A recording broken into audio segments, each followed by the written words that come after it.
Here are 10 strange but true food laws from history. Number 1. Ketchup banned in French schools. In 2011, France passed a law banning ketchup in school cafeterias. But it wasn't for health reasons, it was cultural. Lawmakers argued that too much ketchup was threatening France's culinary heritage. So they limited it to just certain foods like French fries, and even then, only on designated days. The idea was to protect traditional French cuisine from becoming too Americanized. The government believed that ketchup was overpowering the flavors of classic dishes and that French children needed to grow up with a refined palate. It's possibly the only time a condiment has been treated like a national security threat. Number 2. Garlic was outlawed in some ancient cultures. In ancient India, garlic wasn't just frowned upon, it was spiritually suspect. Certain Hindu and Buddhist teachings claimed garlic stirred up passions and made people more prone to lust, anger, or impulsive behavior. Because of this, monks and upper-class citizens were often forbidden from eating it. This wasn't a casual food preference. It was considered a matter of spiritual hygiene. In some temples, garlic breath was even seen as a form of pollution. Imagine being kicked out of a sacred ritual just for eating too much garlic naan the night before. Number 3. British beer had to be pure.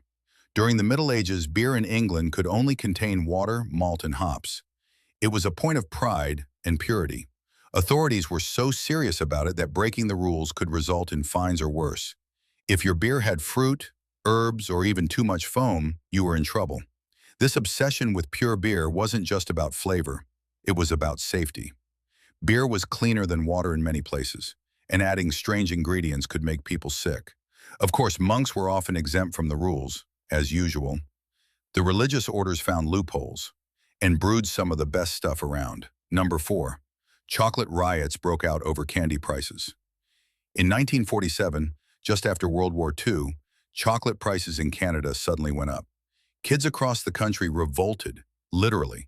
They staged protests outside candy shops with signs like, "Don't be a sucker," and refused to buy chocolate bars that had jumped from 5 cents to 8 cents. The so-called candy bar protests started small, but quickly spread nationwide. At one point, over 3,000 kids were involved. Adults tried to calm them down, but it didn't work, until newspapers accused the protests of being skeptical, communist-inspired. Suddenly, everyone backed off, and the price stayed high.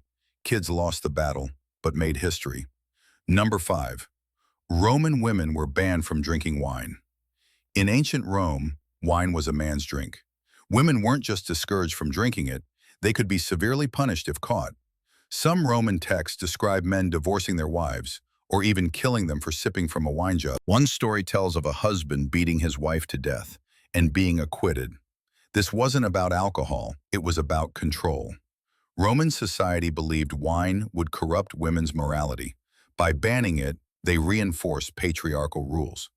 Ironically, men could drink as much as they wanted and even used it during political debates and rituals.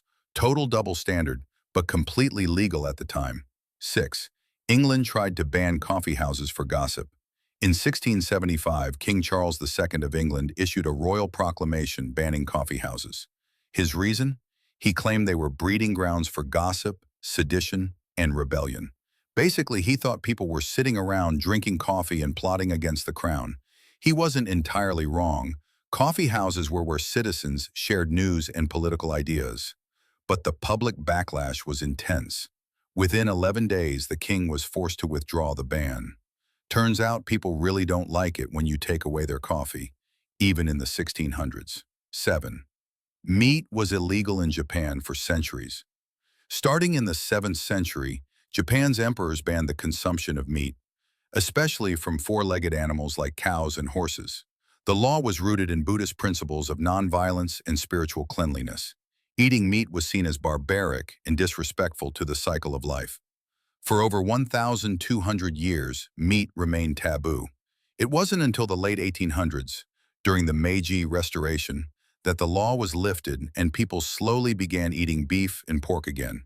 Interestingly, even after the ban ended, some regions still avoided meat out of tradition or superstition. 8. Colonial laws regulated cake size. In the 1700s, England and its colonies had some weird laws about baked goods. There were actual rules about how big cakes and pastries could be, especially ones considered luxury items. Oversized cakes could be taxed more heavily or seen as a sign of excess. The idea was to keep the rich from flaunting their wealth too much during hard times. Some bakeries even disguised the size of their cakes to avoid penalties. Imagine getting in trouble with the government because your birthday cake was too stacked. 9. Soviet caviar laws were brutally strict. Under Soviet rule, caviar was a tightly controlled industry. Inspectors had exact standards for size, color, and consistency. If a batch didn't meet those standards, it wasn't just sent back, it was destroyed. That meant tons of perfectly edible and expensive caviar was wasted. Some desperate producers reportedly died or chemically altered the caviar to pass inspections. Others tried bribing inspectors. In the black market, fake caviar became its own category. All this for fish eggs, because in the USSR, even your snack had to pass the state's test. 10. The U.S. banned sliced bread in World War II.